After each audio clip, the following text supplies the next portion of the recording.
أنفسنا ومن سيئات أعمالنا من يهده الله فلا مضل له ومن يضلله فلا هادي له ونشهد أن لا إله إلا الله وحده لا شريك له ونشهد أن سيدنا وحبيبنا ورفيقنا ومولانا محمدا عبده ورسوله الذي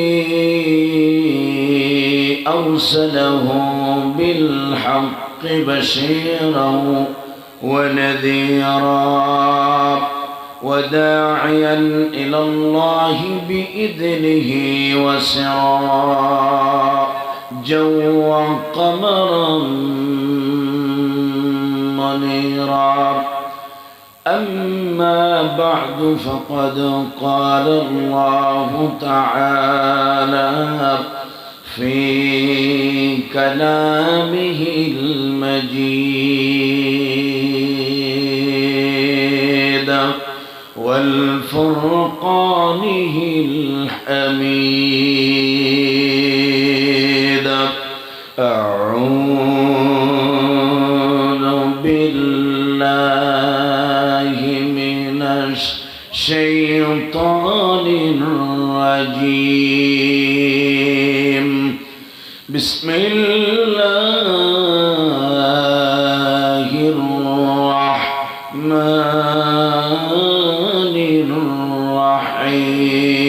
الرحيم إن الله وملائكته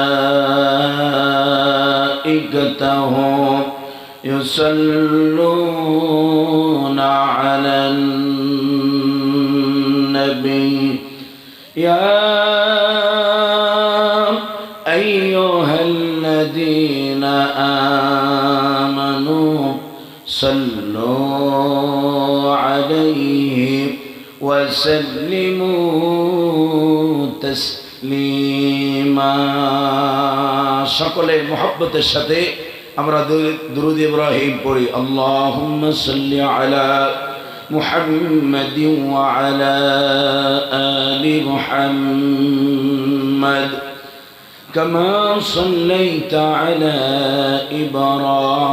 إبراهيم وعلى آل إبراهيم إنك حميد مجيد اللهم بارك على محمد وعلى آل محمد كما باركت على إبراهيم وعلى آل إبراهيم إنك حميد مجيد الحمد لله আলিপুর খাপাড়া জামে মসজিদ কমিটির উদ্যোগে আয়োজিত বাৎসরিক তাফসীরুল কোরআন মাহফিলের সম্মানিত সভাপতি আমন্ত্রিত উলামায়ে কেরাম আমার সামনে উপস্থিত আল্লাহ রাব্বুল আলামিনের মাহবুব বান্দাগণ পর্দার আড়াল থেকে যারা শুনছেন আমাদের সম্মানিতা মায়েরা সকলকে অন্তরাত্মার পক্ষ থেকে জানাচ্ছি মোবারকবাদ জানাচ্ছি অভিবাদন জানাচ্ছি মোস্ট ওয়েলকাম জানাচ্ছি তাহিয়া আসসালামু আলাইকুম ওয়া রাহমাতুল্লাহি ওয়া বারাকাতুহু শুকরিয়া আদায় করছি সে মহান মালিক আল্লাহ রাব্বুল ইজ্জাত ওয়াল জালালের দরবারে যিনি অত্যন্ত দয়া করে মায়া করে এই গভীর রজনীতে আমাদেরকে কোরআনে কারীমের কথাগুলো শোনার জন্য এই মুহূর্তেই ময়দানে আমাদেরকে সমবেত হওয়ার তৌফিক দান করেছেন। তাই মালিকের দরবারে কালিমাতুশ শুকর আদায় করছি, সকলে পড়ছি আলহামদুলিল্লাহ। রব্বানা লাকাল হামদ হামদান কাসীরান তাইয়িবান মুবারাকান ফীহি ইয়া রাব্বি লাকাল হামদু কামা ইয়ানবাগি লিজালালি ওয়াজহিকা ওয়া আযীমি সুলতানিক। আমরা আল্লাহ রাব্বুল আলামিনের শুকরিয়া আদায় করলাম। সম্মানিত মুসল্লিয়ানে কেরাম, সম্মানিত দিনদার ভাইয়েরা, আপনাদের খুব কষ্ট হচ্ছে নাকি? আমরা এখানে সিটা এইভাবে সিটিয়ে না বসে আমরা যদি একত্রিত হয়ে বসি, আমি অনেক লম্বা সময় কথা বলবো না। নির্ধারিত যে সময় ছিল, আমি মাহফিলে আসার আগেও জিজ্ঞেস করেছিলাম, আমাকে জানানো হয়েছিল 9:30টায় কথা বলার কথা। তো যাই হোক, প্রায় এখন তার চাইতে আরও 1.5-2 ঘন্টা বেশি, প্রায় বেশি বাজছে। সাধারণত সচরাচরই এই সময় আমি মাহফিল শেষ করি। আমি রাত বেশি করাটা এটি আমি পছন্দ করি না, কারণ এই ওয়াজের চাইতে গুরুত্বপূর্ণ আমল ফরজ নামাজ, ফজরের সালাত আছে, ঠিক কিনা? সুতরাং আমি অনেক লম্বা কথাও বলবো না। যতটুকু সময় কথা বলবো আমি চেষ্টা করবো ইনশাআল্লাহ আল্লাহ রাব্বুল আলামিনের কথাগুলো আপনাদেরকে শোনাও। আল্লাহ তাআলা যেন সেই তৌফিক দান করেন, বলি আমিন। সাধারণত আমাদের দেশের ওয়াজ মাহফিলগুলো এখন আলহামদুলিল্লাহ অনেক পরিবর্তন এসেছে। এক সময় অনেক রাত পর্যন্ত হইতো, 1টা পর্যন্ত, 2টা পর্যন্ত। এটা শরিয়াত সম্মত নয়। সর্বোচ্চ 11:30টা পর্যন্ত হতে পারে, কারণ মানুষেরা 11:30টার পরে যদি ছেড়ে দেওয়া হয়, বাড়ি যে ঘুমাতে দেখা যাবে আরও 1 ঘন্টা সময় তারা নষ্ট করবে। এরপরে ফজরের জামাতে আসাটা এটা অনেক কঠিন হয়ে যায়, ঠিক কিনা? সম্মানিত হাজিরিন, এই ওয়াজ শোনাটা নফল কাজ।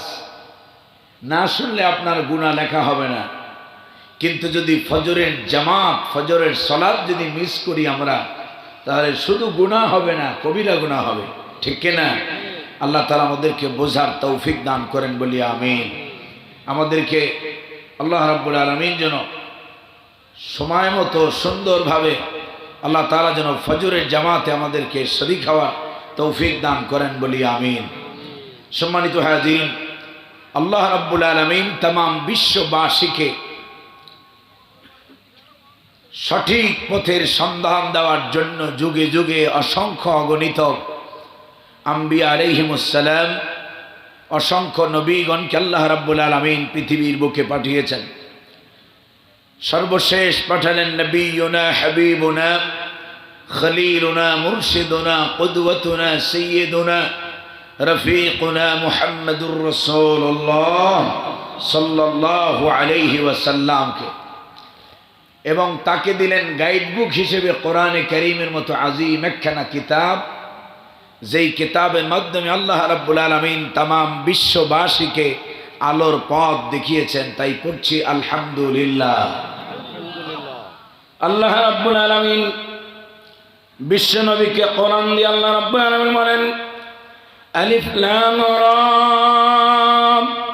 কিতাবুন আনজালনাহু ইলাইকা লিতুখরিজান নাসা মিনাজ যুলুমাতি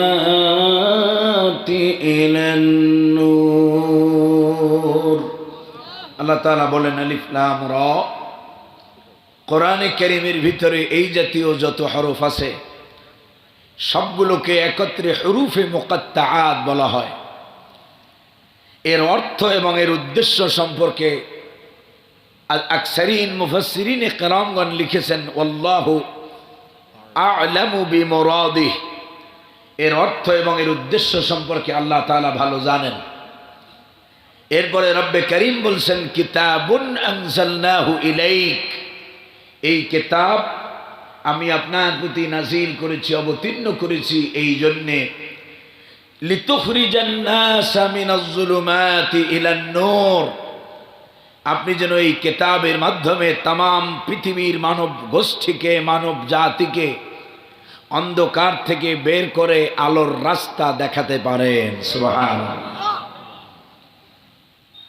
আল্লাহ তাআলা বলছেন লিতুখরিজান নাস, এ কোরআন শুধুমাত্র মুসলমানদের জন্য নাজিল করা হয় নাই, এ কোরআন আসছে পৃথিবীর সমগ্র মানুষের জন্য। সুবহানাল্লাহ বলবেন না?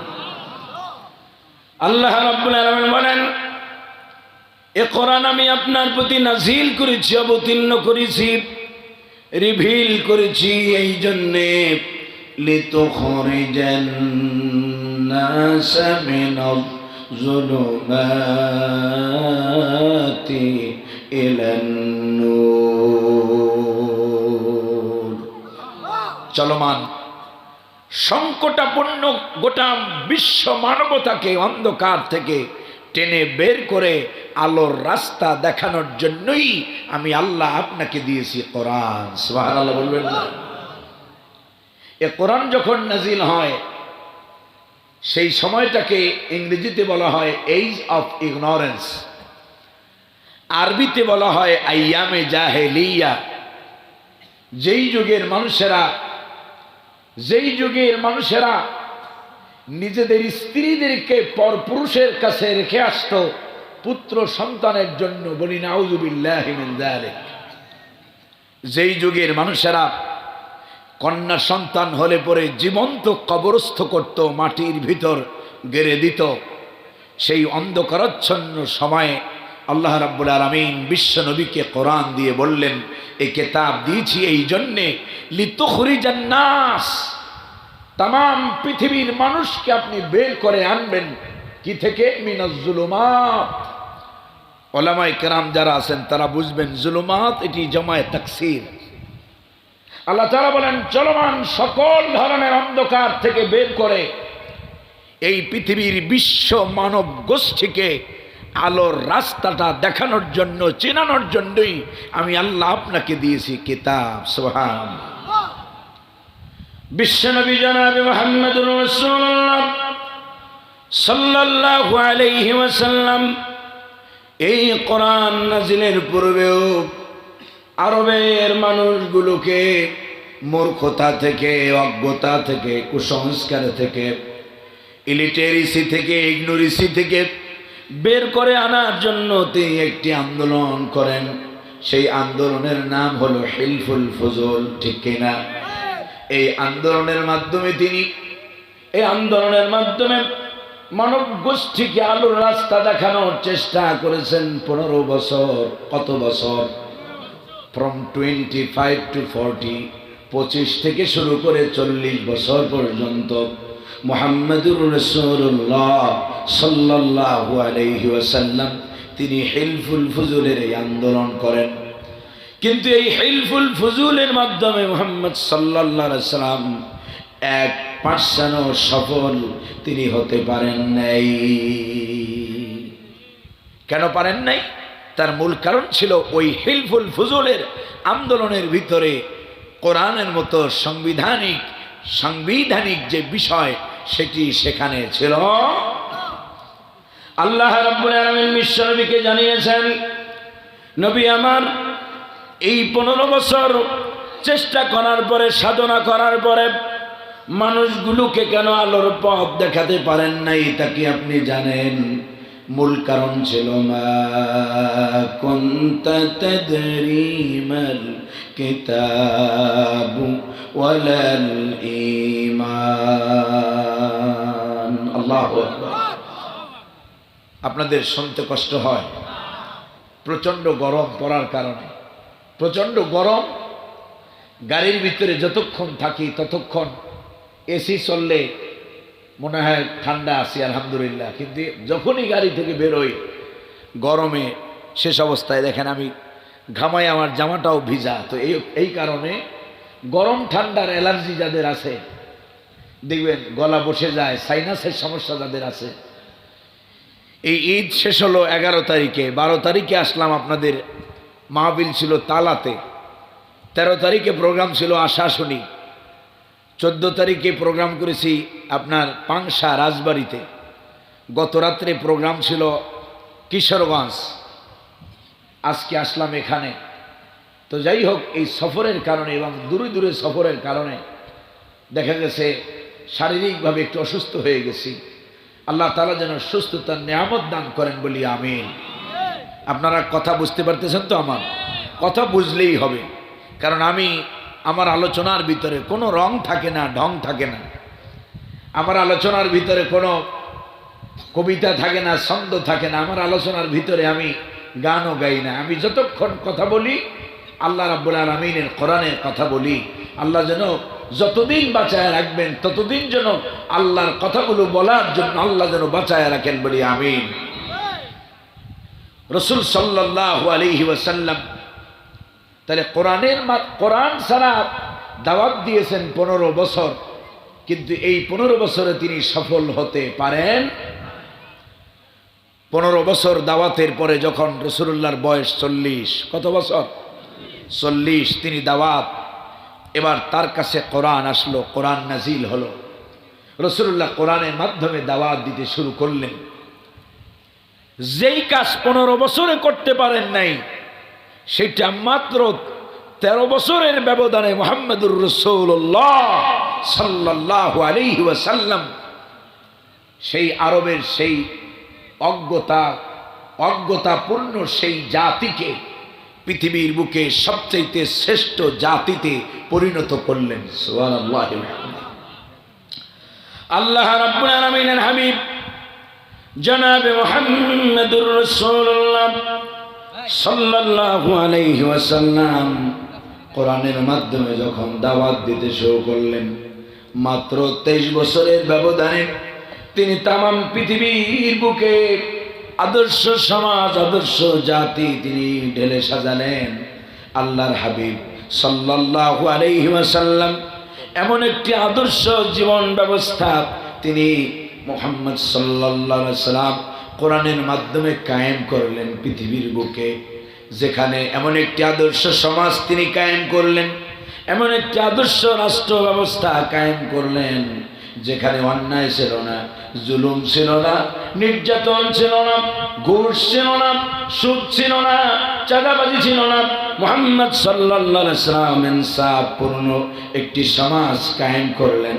নবীজি আমার নিজে বললেন, খায়রুল কুরুনি করনি, সর্বশ্রেষ্ঠ যুগ আমি নবী মুহাম্মদুর রাসূলুল্লাহর যুগ। কোরআনের মাধ্যমে আদর্শ সমাজ তৈরি হয়ে গেল, আদর্শ জাতি গঠিত হয়ে গেল।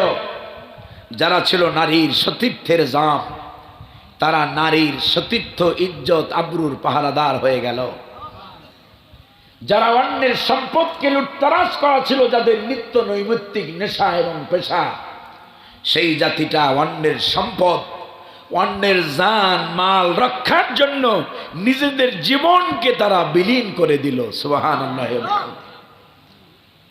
আল্লাহ রাব্বুল আলামিনের হাবিব এই কোরআনের মাধ্যমে পৃথিবীর বুকে শান্তি প্রতিষ্ঠা করলেন এবং তার ইন্তেকালের পরে তার সাহাবায়ে কেরাম রিদওয়ানুল্লাহি তাআলা আলাইহিম আজমাইন এই কোরআনের মাধ্যমে শান্তি আনলেন পৃথিবীর বুকে। সম্মানিত হাজিরিন, যেই শান্তি রাসূলুল্লাহ কোরআনের মাধ্যমে আনলেন, যেই শান্তি সাহাবায়ে কেরাম কোরআনের মাধ্যমে প্রতিষ্ঠা করলেন, ওই একই কোরআন আজও আমাদের মাঝে আছে না? ওই একই কোরআন আজও আমাদের মাঝে আছে ঠিক, কিন্তু কোরআনের সেই শান্তি এখন আর আমাদের মাঝে। কোরআনের শান্তি যদি আমরা পেতে চাই, তাহলে আমাদেরকে 3টা কাজ করতে হবে। কয়টা কাজ? 3টা কাজ। খুব মনোযোগ দিয়ে এই 3টা কথা আমরা যদি বোঝার চেষ্টা করি, তাহলে আজকে এত কষ্ট করে অর্থ দিয়ে, বুদ্ধি দিয়ে, পরামর্শ দিয়ে, এত আইনি সহায়তা দিয়ে যারা এই মাহফিলকে সফল করলেন, কিয়ামতের দিন এই মাহফিল আমাদের সকলের নাজাতের উসিলা হবে। আল্লাহ যেন কবুল করেন বলি আমিন। এক নম্বর, কোরআনের শান্তি যদি আমরা পেতে চাই, কোরআনের সুখগুলো যদি আমরা উপভোগ করতে চাই, তাহলে আল্লাহর কোরআন শেখা লাগবে প্রতিটি কালেমা পড়নেওয়ালা মুসলমানকে, ঠিক কিনা? আল্লাহর কোরআন শিক্ষা করা মুসলমানদের জন্য নফল না সুন্নাত? কোরআন শিক্ষা করা মুসলমানদের উপরে কি শুধু ফরজ নয়, ফরজে আইন, অবশ্যই শিখতেই হবে।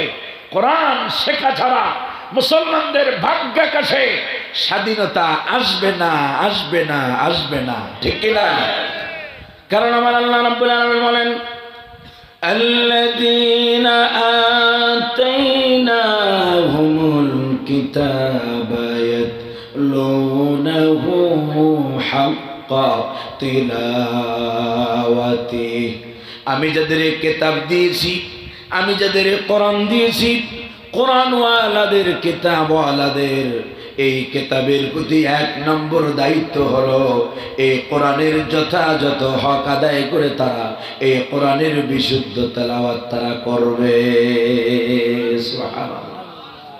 তাহলে কোরআন শিক্ষা করতে হবে, এক নম্বর কাজ বিশুদ্ধ করে আল্লাহর কোরআন শিখতে হবে, ঠিক কিনা? শুধু হুজুরদের না, সবার। কোরআনের প্রথম শব্দ হলো ইকরা। প্রথম শব্দ কি? কোরআনে কারীম নাজিল করতে গিয়ে আল্লাহ রাব্বুল আলামিন মানবতার কল্যাণের জন্য, মানব গোষ্ঠীর কল্যাণের জন্য প্রথম যেই শব্দ আল্লাহ চয়ন করেছেন সেই শব্দটি ছিল ইকরা, পড়ো, জানো। তার মানে কোরআন শিক্ষা করাটা মুসলমানদের সকল ফরজের আগের ফরজ। এমনকি ঈমান আনার আগে ইমাম বুখারী রাহমাতুল্লাহি আলাইহি নওয়ারাল্লাহু মারকাদাহু ওয়া জাআলাল জান্নাতা মাসওয়া, সবাই বলি আমিন। ইমাম বুখারী তার বুখারীর ভিতরে একটি বাব এনেছেন, উলামায়ে কেরাম যারা আছেন তারা বুঝবেন, বাবুল ইলমি ক্বাবলাল কওলি ওয়াল আমাল। ইমাম বুখারী রাহমাতুল্লাহি আলাইহি বুঝাতে চেয়েছেন, কোন কাজ করার পূর্বে, ছোট্ট একটা দৃষ্টান্ত দেই, মনে করেন আজান শোনার সঙ্গে সঙ্গে আপনি ইচ্ছে করেছেন মসজিদে যাবেন, নামাজ পড়বেন। এখন আজান শোনার সঙ্গে সঙ্গে মসজিদে যাওয়ার মসজিদে গেলেই হবে না, মসজিদে যাওয়ার আগে কিছু কাজ আছে না নাই? যেমন সালাতের আগে ওযু বানানো, এইটা সালাতের আগের ফরজ। কথা বুঝতে পারছেন? নামাজে আগে ওযু করাটা নামাজের আগের ফরজ। কারণ আল্লাহ তাআলা বলেছেন, ইযা কুমতুম ইলাস সালাত ফাগসিলু ওয়ুজুহাকুম ওয়া আইদিয়াকুম ইলাল মারাফিক ইলা আখিরিল আয়া। নামাজে ঢোকার আগে যেমন আগে ওযু করতে হয়, এখন ওযু করতে চাইলেই শুধু হাত আর মুখ ধুইলেই ওযু হবে না। ওযু করার আগের ফরজ হলো ওযু কেমনে করতে হয় সেইটা শিক্ষা করা, ঠিক কি না? সম্মানিত হাজিরিন, সুতরাং এলেম হলো আগে। এলেম কি? আগে আগে ইলম হাসিল করতে হবে। আল্লাহ তাআলা আমাদেরকে বোঝার তৌফিক দান করেন বলি আমিন। তাহলে এক নম্বরে কোরআন শিখব। দুই নম্বর কাজ কোরআনের প্রতি মুসলমানদের, দুই নম্বর দায়িত্ব হলো আল্লাহর কোরআন শুধু শিখলেই হবে না। কোরআন আমি পড়তে পারলাম সহি করে, কিন্তু কোরআনের কিছুই আমি বুঝলাম না।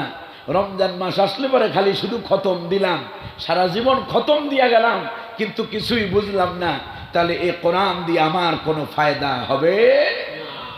এই জন্য দুই নম্বর দায়িত্ব হলো কোরআন বোঝা লাগবে প্রতিটি কালেমা পড়নেওয়ালা মুসলমানকে। কারণ কোরআন পড়াটা যেমন ফরজ, কোরআন বোঝাটাও ফরজ করেছেন কে? আল্লাহ রাব্বুল আলামিন বলেন, আফালা ইয়াতাদাব্বারুনাল কুরআনা ওয়ালাউ কানা মিন ইনদি গায়রিল্লাহ লাওয়াজাদু ফীহি ইখতিলাফান কাসীরা। আল্লাহু আকবার। আল্লাহ তাআলা বলছেন, আফালা ইয়াতাদাব্বারুন, কেন তারা কোরআন নিয়ে গবেষণা করে না? কেন তারা কোরআন নিয়ে চিন্তা করে না? কেন কোরআন নিয়ে তারা ভাবে না? এই জন্য কোরআন বিশুদ্ধ তেলাওয়াত যেমন শেখা ফরজ, ঠিক তেমনি কোরআন বোঝাও ফরজ করেছেন কে? ভাইরা আমার, কোরআন যদি আপনি না বুঝেন, অনেকের এই কথাটা বিশ্বাস করতে চায় না। কোরআন যদি আপনি না, অনেকের চিন্তা হলো আমার দেশে কোরআন বুঝবে শুধু মৌলবী আলেমরা। কোরআন তো অনেক কঠিন ব্যাপার, এটা বোঝা আমাদের কাজ নয়। তাদের বোঝানোর জন্য বলি, এ কোরআনের ভিতরে হালাল হারামের আলোচনা আছে না নাই?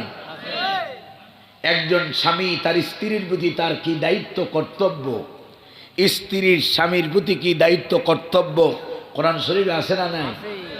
ভাইরা আমার, তাহলে এবার বলেন, এই দায়িত্ব কর্তব্য শুধু মৌলবী জানবে আর বাদ বাকি মুসলমানদের জানার প্রয়োজন নাই নাকি? তার মানে কোরআন বোঝাটা ফরজ করেছেন সকলের উপরে কে? আল্লাহ রাব্বুল আলামিন। এক জায়গায় আর দুই জায়গায় নয়, অসংখ্য অসংখ্য জায়গায় আল্লাহ রাব্বুল আলামিন বলেন, আফালা ইয়াতাদাব্বারুনাল কুরআন। কেন তারা কোরআন নিয়ে গবেষণা করে না, চিন্তা করে না? এই জন্য 2 নম্বর কাজই হলো আল্লাহর কোরআন 1 নম্বরে শিখব, 2 নম্বরে বোঝার চেষ্টা করব। আল্লাহ যেন তৌফিক দান করেন, বলি আমিন। এখন কোরআন বোঝাটা সহজ না কঠিন? কোরআন বোঝা সহজ না কঠিন? অনেকে জবাব দেয় নাই, চিন্তা করে কোনটা বইলা কোন বিপদে পড়ি। কোরআনে কারীম বোঝা সহজ করেছেন আল্লাহ রাব্বুল আলামিন। সুবহানাল্লাহ বলবেন না? আল্লাহ রাব্বুল আলামিন নিজে বলেছেন, হুরুফে তাকিদ ব্যবহার করার পর আল্লাহ রাব্বুল আলামিন বলেন, ওয়ালাকাদ ইয়াসসারনাল কুরআনা লিয-যিকরি ফাহাল মিন মুদ্দাকির। আল্লাহ রাব্বুল আলামিন বলেন, অবশ্যই অবশ্যই অবশ্যই আমি কোরআনকে বোঝার জন্য, জ্ঞান অর্জনের জন্য অত্যন্ত সহজ করে দিয়েছি। সুবহানাল্লাহ। কোরআন যে সহজ, কোরআন কতটা সহজ আল্লাহ তাআলা আবার আরেকটা আয়াতে বলছেন। আল্লাহ রাব্বুল আলামিন বলেন, ইন্না আনজালনাহু কুরআনান আরাবিয়্যান লাআল্লাকুম তা'কিলুন। আল্লাহু আকবার। কষ্ট হয় কোরআন শুনতে আপনাদের? আল্লাহ তাআলা বলেন, ইন্না আনজালনাহু কুরআনান আরাবিয়্যা, নিশ্চয়ই আমি এই কোরআনকে আরবি ভাষায় অবতীর্ণ করেছি। সুবহানাল্লাহ বলবেন না? কেন করেছি জানো? লাআল্লাকুম তাকিলুন, যেন তোমরা বুঝতে পারো। সুবহানাল্লাহ বলবেন না? এখন প্রশ্ন আসতে পারে যে হুজুর, আমরা হলাম বাঙালি মানুষ, বাংলা ভাষাভাষী মানুষ, আমরা আল্লাহ রাব্বুল আলামিন কোরআনটারে আরবি ভাষায় নাজিল করেছেন, আবার আল্লাহ বলেছেন আরবি ভাষায় নাজিল করেছে এই জন্যে যেন লাআল্লাকুম তাকিলুন, যেন তোমরা বুঝতে পারো, যেন তোমরা বুঝতে পারো, এখান থেকে জ্ঞান সংগ্রহ করতে পারো।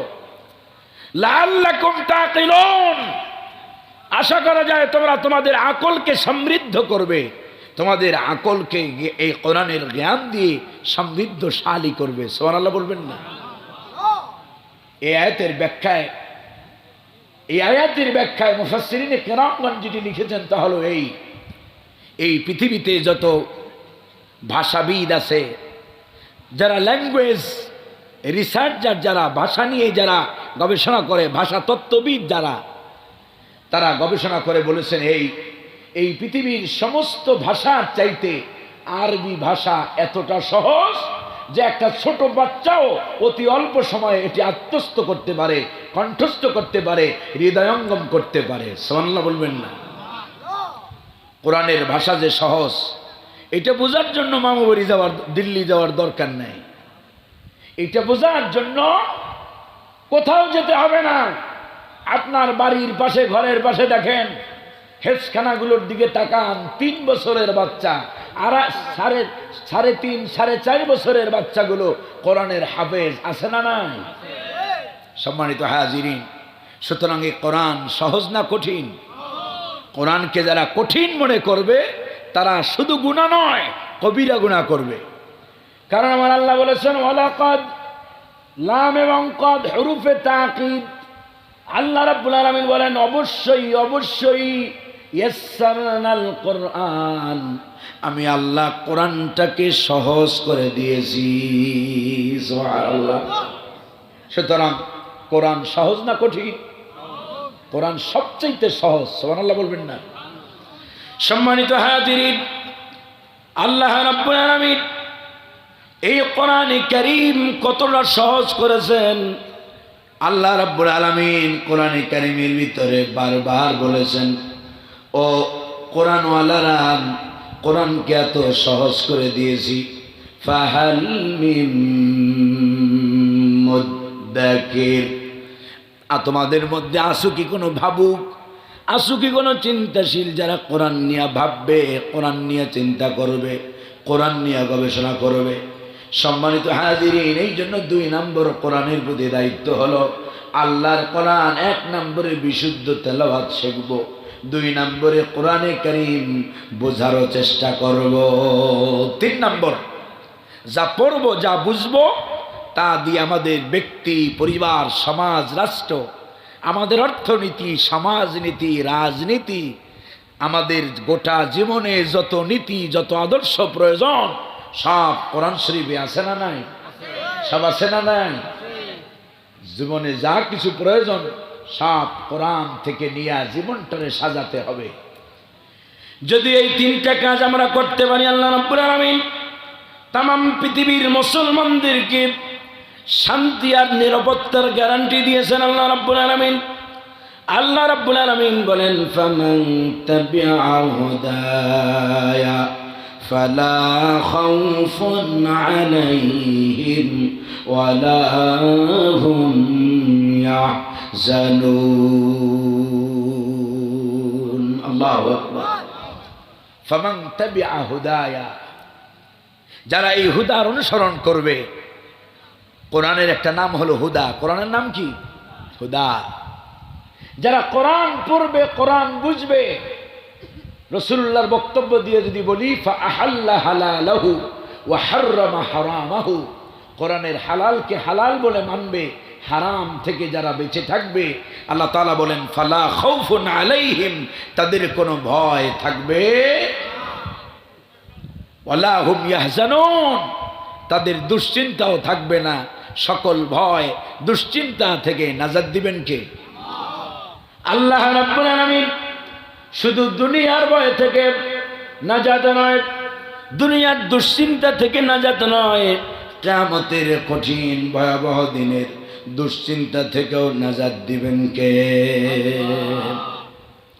যারা নাকি কোরআন পড়বে, কোরআন বুঝবে, কোরআনের সমাজ প্রতিষ্ঠান আন্দোলন করবে, আল্লাহ রাব্বুল আলামিন কিয়ামতের দিন তাদের ডেকে ডেকে আল্লাহ রাব্বুল আলামিন সার্টিফিকেট দিবেন, তুমি আমার বান্দা। সুবহানাল্লাহ। আল্লাহ তাআলা বলবেন, ইয়া ইবাদি লা খাউফুন আলাইকুমুল ইয়াওমা ওয়ালা আনতুম তাহজানুন। আল্লাহু আকবার। আল্লাহ ডাক দিয়ে বলবেন, ইয়া ইবাদি, ও আমার বান্দা। সুবহানাল্লাহ বলবেন না? আল্লাহ কিয়ামতের দিন তাদের বান্দা বলে পরিচয় দিবেন, বলবেন লা খাউফুন আলাইকুমুল ইয়াওম, আজকের এই দিনে তোমাদের ভয়ের কোনো কারণ নাই, ওয়ালা আনতুম তাহজানুন, তোমাদের দুশ্চিন্তারও কোনো কারণ নাই। সেদিন ভয় আর দুশ্চিন্তা থেকে নাজাত দিবেন কে? আল্লাহ। শুধু ভয় আর দুশ্চিন্তা থেকে নাজাত নয়, যারা নাকি আল্লাহর কোরআন পড়াবে, যারা আল্লাহর কোরআন বুঝবে, যারা আল্লাহর কোরআন জমিনে প্রতিষ্ঠান আন্দোলন করবে, আল্লাহ রাব্বুল আলামিন কিয়ামতের দিন তাদের বিনা হিসেবে জান্নাত দিয়ে দিবে। আল্লাহ রাব্বুল আলামিন ডেকে ডেকে বলবেন, উদখুলুল জান্নাতা লা খাউফুন আলাইকুম ওয়ালা আনতুম তাহজানুন। আল্লাহু আকবার। আল্লাহ ডাক দিয়া বলবেন উদখুলুল জান্নাহ, এন্টার দ্য প্যারাডাইস, জান্নাতে ঢোকো, লা খাউফুন আলাইকুমুল ইয়াউম, যেহেতু সেদিনের মালিক হবেন কে? যেদিন কারো রাজত্বগিরি চলবে না, যেদিন কারো ক্ষমতা চলবে না, ক্ষমতা চলবে কেবলমাত্র একজনের, তিনি কে? আল্লাহ বলবেন লিমানিল মুলকুল ইয়াউম লিল্লাহিল ওয়াহিদিল কাহ্হার। আল্লাহু আকবার। যেদিনের রাজত্ব হবে স্বয়ং আল্লাহর, আল্লাহর রাজত্ব ছাড়া অন্য কোন রাজত্ব যেদিন চলবে না, সেদিন আল্লাহ বলবেন উদখুলুল জান্নাহ, গোলাম জান্নাতে ঢুকে যাও। সুবহানাল্লাহ বলবেন না? ওই জান্নাতে ঢোকার জন্য তিনটা ফর্মুলা আমি আপনাদের বললাম। এক নম্বরে কোরআন পড়তে হবে, কোরআন শিখতে হবে। দুই নম্বরে কোরআন বোঝা লাগবে। তিন নম্বরে কাজ হলো যা পড়বো, যা বুঝবো তা দিয়া ব্যক্তি, পরিবার, সমাজ, রাষ্ট্র, আমার অর্থনীতি, সমাজনীতি, রাজনীতি, গোটা জীবন কোরআন দিয়া সাজাবো। ঠিক কিনা? এখন যদি এমন হয় যে খালি কোরআনের নামাজ ভালো লাগে, রোজা ভালো লাগে, হজ ভালো লাগে, কিন্তু কোরআনের অর্থনীতি যদি কারো কাছে ভালো না লাগে, সমাজনীতি যদি মনে হয় যে না কোরআনের সমাজ ব্যবস্থা এটি ওল্ড হয়ে গেছে, লেনিনেরটা আধুনিক, তাহলে ঈমান থাকবে? যদি কেউ মনে করে কোরআনের রাজনীতি চলে না, অনেকের তো ধারণা ঈমানও নাই, তাদের এ ব্যাপারে কোনো চিন্তা নাই, তারা মনে করে কোরআনের মধ্যে কোনো রাজনীতি নাই। আছে না? নাই? সব হুজুর যাই বলেন বলেন, রাজনীতি রস করবেন না। আছে না? অনেক জায়গায় বলে। আমার সামনে এই পর্যন্ত পড়ে না, আলহামদুলিল্লাহ। আমার তাফসিরের এই একেবারে কমও নয়, প্রায় 9 বছর অতিক্রান্ত হয়ে গেছে। আমার এই 9 বছরে আমার সামনে আসে নাই, কারণ ওরা ভালো করে জানে ওই জাগুর সাথে আলতু ফালতু কথা বলে, এদের জবাব দেওয়ার মতো কোনো সিস্টেম নাই। এ কোরআন যদি রাজনীতি না থাকবে, কোরআনের মধ্যে দাউদ আলাইহিস সালামের রাজত্বের কাহিনী আল্লাহ শোনানোর কোনো দরকার হতো? সুলাইমান আলাইহিস সালামের রাজত্বের কাহিনী কোরআন শরীফে আছে না নাই? হযরত ইউসুফ আলাইহিস সালাম মিশরের মতো দেশ হযরত ইউসুফ আলাইহিস সালাম পরিচালনা করেছেন, সেই ঘটনা কোরআন শরীফে আছে না নাই? মুহাম্মদ সাল্লাল্লাহু আলাইহি ওয়াসাল্লাম শুধুমাত্র নামাজ আর রোজা ট্রেনিং দেন নাই, সমাজ কেমনে চালাইতে হয় তাও ট্রেনিং দিয়েছেন। ঠিক কি না? সব আদর্শ যখন কোরআন দিয়ে রাসূল সাল্লাল্লাহু আলাইহি ওয়াসাল্লাম সমাজ চালালেন, রাষ্ট্র চালালেন, একাধারের একই রাষ্ট্রের প্রধানমন্ত্রী হলেন মুহাম্মদ সাল্লাল্লাহু আলাইহি ওয়াসাল্লাম, একই রাষ্ট্রের রাষ্ট্রপ্রধান হলেন মুহাম্মদ সাল্লাল্লাহু আলাইহি ওয়াসাল্লাম, একই রাষ্ট্রের সেনাপ্রধান মুহাম্মদ সাল্লাল্লাহু আলাইহি ওয়াসাল্লাম। সুবহানাল্লাহ।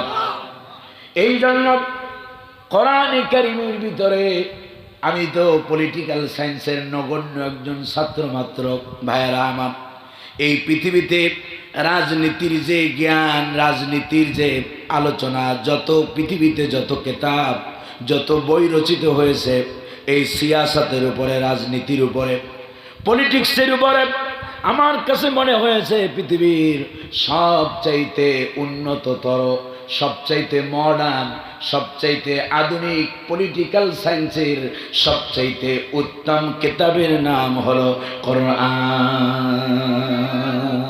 সুবহানাল্লাহ। এখন রাজনীতি আছে বলে কোরআনে আমরা শুধু রাজনীতির কিতাব আমরা বলি না, কোরআনের মধ্যে অর্থনীতির আলোচনা আছে না নাই? কোনটা হালাল, কোনটা হারাম, কোন ব্যবসা তুমি করতে পারবে, কোনটা করতে পারবে না, তার ফর্মুলা, তার দিক নির্দেশনা কোরআন দিয়েছে না দেয় নাই?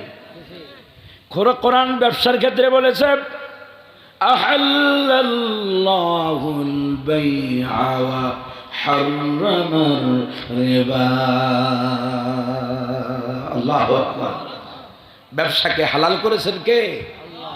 সুদকে হারাম করেছেন কে? এখন ব্যবসার কথা আছে বলে কোরআন ইকোনমিক্সের কোনো কিতাব কোরআন নয়। কোরআনের মধ্যে বিজ্ঞানের আলোচনা আছে না? পৃথিবীর বিজ্ঞান আজকে এই সময়ে এসে, বিজ্ঞানের এই উৎকর্ষতার যুগে এসেও তামাম পৃথিবীর বিজ্ঞান কোরআনের কাছে ভিক্ষার ঝুলি, ভিক্ষার হাত পেতে বসে আছে। কোরআনের যে থিওরি, সেই থিওরি কোনো বিজ্ঞানী মোস্ট আনসাইন্টিফিক বলতে পারে নাই। সুবহানাল্লাহ বলবেন না? বিজ্ঞানের সবচেয়ে উত্তম উৎকৃষ্ট কিতাবের নাম হলো কোরআন। সাধারণ বিজ্ঞানীরা যেমন এক সময় আমরা যারা লেখাপড়া করেছি এক সময় ইংরেজিতে একটা প্রবাদ ছিল যে the earth moves round the sun. ইংরেজিতে ছিল না যে সূর্য পৃথিবীর চারিদিকে কি হয়? ঘুরে। পরবর্তী বিজ্ঞানীরা এই থিওরিকে তারা থাপ্পড় মেরে উড়িয়ে দিয়েছেন। কারণ কোরআনে কারীম এই যে সূর্য পৃথিবীর চারিদিকে ঘোরে না, পৃথিবী সূর্যের চারিদিকে ঘোরে, এ ব্যাপারে কোরআনের থিওরি হলো সবচাইতে লেটেস্ট এবং ফিটেস্ট। কোরআনে কারীম বলছে লাশ-শামসু ইয়ানবাগী লাহা আন তুদরিকাল কমারা ওয়ালাল লাইলু সাবিকুন নাহার ওয়া কুল্লুন ফি ফালাকিন ইয়াসবাহুন। আল্লাহু আকবার। কোরআন বলছে না, লাশ-শামসু ইয়ানবাগী লাহা, সূর্যের জন্য শোভনীয় নয় আন তুদরিকাল কমার, চাঁদকে অতিক্রম করার। সুবহানাল্লাহ বলবেন না? সূর্য পারে না চাঁদকে অতিক্রম করিতে, চাঁদ পারে না সূর্যকে অতিক্রম করিতে, দিন পারে না রাতকে অতিক্রম করিতে, রাত পারে না দিনকে অতিক্রম করিতে, বরং কুল্লুম ফি ফালাকিন ইয়াসবাহুন, বরং প্রতিটি তার নিজ নিজ কক্ষপথে ঘূর্ণায়মান। সুবহানাল্লাহ বলবেন না? শুধু পৃথিবী ঘোরে, সূর্যের চারিদিকে ঘোরে তা নয়, গোটা সৃষ্টি জগৎ ঘূর্ণায়মান। দেখেছেন কে? সুবহানাল্লাহ বিহামদি। এখন কোরআনের মধ্যে এই বিজ্ঞানের আলোচনা আছে বলেই কোরআনকে আমরা বিজ্ঞানের কিতাব বলি না। তাহলে কোরআন কি? আমরা বলি যে মানব জীবন পরিচালনার জন্য ফ্রম বার্থ টু ডেথ, জন্ম থেকে মৃত্যু পর্যন্ত মানব জীবনে যা প্রয়োজন সব কিছুর সমাহার আছে যে কিতাবের মধ্যে, তার নাম হলো কোরআন। সুবহানাল্লাহ বলবেন না? এই জন্য একটা স্লোগান আছে, সব সমস্যার সমাধান দিতে পারে তোমার চিকিৎসা, তোমার সমাজ, তোমার অর্থনীতি, রাজনীতি, কোনটায় থাকবা সব কোরআনের কাছে যাও, কোরআন তোমার জ্ঞান চক্ষুকে উন্মুক্ত করে দেবে। কষ্ট হইতেছে আপনাদের? তাহলে আমাদের কোরআনের প্রতি কাজ হলো তিনটা। কয়টা?